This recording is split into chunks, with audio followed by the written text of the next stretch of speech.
Chapter 5. Attention. Intimately connected with the object of consciousness is that process of the mind which we call attention. Attention is generally defined as the application of the mind to a mental state. It is often referred to as concentrated consciousness, but others have ventured the somewhat daring conjecture that consciousness itself is rather the result of attention, instead of the latter being an incident of consciousness. We shall not attempt to discuss this question here, except to state that consciousness depends very materially upon the degree of attention bestowed upon its object. The authorities place great importance upon the intelligent direction of the attention, and hold that without this the higher forms of knowledge are impossible. It is the common belief that we feel, see, hear, taste and smell whenever objects affecting those senses come in contact with the organs of sense governing them. But this is only a partial truth. The real truth is that we become conscious of the report of these senses only when the attention is directed toward the sensation, voluntarily or involuntarily. That is to say, that in many cases, although the sense nerves and organs report a disturbance, the mind does not become consciously aware of the report unless the attention is directed toward it either by an act of will or else by reflex action. For instance, the clock may strike loudly, and yet we may not be conscious of the fact, for we are concentrating our attention upon a book. Or we may eat the choicest food without tasting it, for we are listening intently to the conversation of our charming neighbour. We may fail to perceive some startling occurrence happening under our very eyes, for we are buried in deep thought concerning something far removed from the present scene. There are many cases on record showing that one may be so interested in speaking, thinking, or acting that he will not experience pain that would otherwise be intolerable. Writers have forgotten their pain in the concentrated interest bestowed upon their work. Mothers have failed to feel pain when their infants required urgent attention. Orators have been so carried away by their own eloquence that they have failed to feel the pricking of the pin by means of which their friends have sought to attract their attention. Not only perception and feeling depend largely upon attention, but the processes of reasoning, memory, and even of will depend upon attention for much of their manifestation. Psychologists divide attention into two general classes, that is, 1. Voluntary attention, and 2. Involuntary attention. Voluntary attention is attention directed by the will to some object of our own more or less deliberate selection. It requires a distinct effort of the will in order to focus the attention in this way, and many persons are scarcely aware of its existence, so seldom do they manifest it. Voluntary attention is the result of training and practice, and marks the man of strong will, concentration, and character. Some authorities go so far as to say that much of that which is commonly called willpower is really but a developed form of voluntary attention, the man of strong will holding before him the one idea which he wishes to realize. Involuntary attention, often called reflex attention, is attention called forth by a nervous response to some sense stimulus. This is the common form of attention, and is but the same form which is so strongly manifested by children whose attention is caught by every new object, but which cannot be held for any length of time by a familiar or uninteresting one. It is of the utmost importance that one should cultivate his power of voluntary attention. Not only is the willpower strengthened and developed in this way, but every mental faculty is developed by reason thereof. The training of the voluntary attention is the first step in mental development.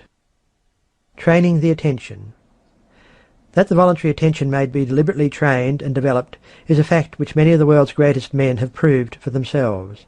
There is only one way to train and develop any mental power or faculty, and that is by practice and use. By practice, interest may be given to objects previously uninteresting, and thus the use of the attention develops the interest which further holds it.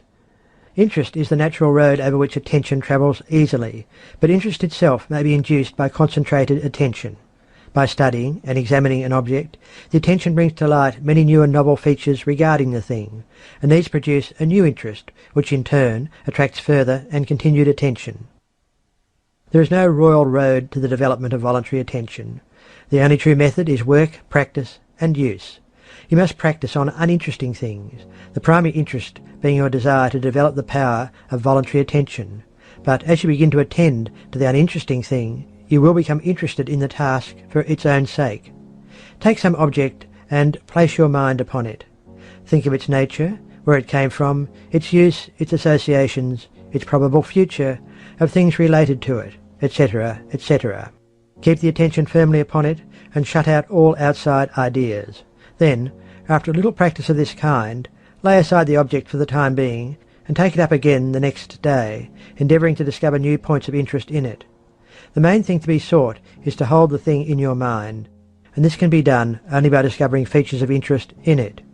The interest-loving attention may rebel at this task at first, and will seek to wander from the path into the green pastures which are found on either side thereof. But you must bring your mind back to the task again and again. After a time, the mind will become accustomed to the drill, and will even begin to enjoy it. Give it some variety by occasionally changing the objects of examination. The object need not always be something to be looked at.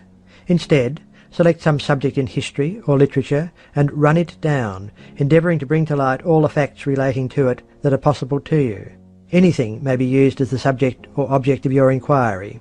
But what is chosen must be held in the field of conscious attention firmly and fixedly. The habit once acquired, you'll find the practice most fascinating. You will invent new subjects or objects of inquiry, investigation and thought, which in themselves will well repay you for your work and time. But never lose sight of the main point, the development of the power of voluntary attention.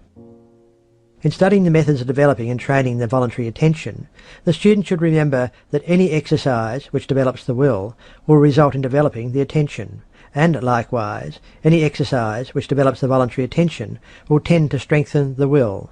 The will and attention are so closely bound together that what affects one also influences the other. This fact should be borne in mind, and the exercises and practices based upon it. In practicing concentration of voluntary attention, it should be remembered that concentration consists not only of focusing the attention upon a given object or subject, but also of the shutting out of impressions from other objects or subjects. Some authorities advise that the student endeavour to listen to one voice among many, or one instrument among the many of a band or orchestra. Others advise the practice of concentrating on the reading of a book in a room filled by persons engaged in conversation, and similar exercises. Whatever aids in narrowing the circle of attention at a given moment tends to develop the power of voluntary attention. The study of mathematics and logic is also held to be an excellent practice in a concentration of voluntary attention, inasmuch as these studies require close concentration and attention. Attention is also developed by any study or practice which demands analysis of a whole into its parts, and then the synthesis or building up of a whole from its scattered parts. Each of the senses should play a part in the exercises, and, in addition to this, the mind should be trained to concentrate upon some one idea held within itself, some mental image or abstract idea existing independently of any object of immediate sense report. End of chapter 5.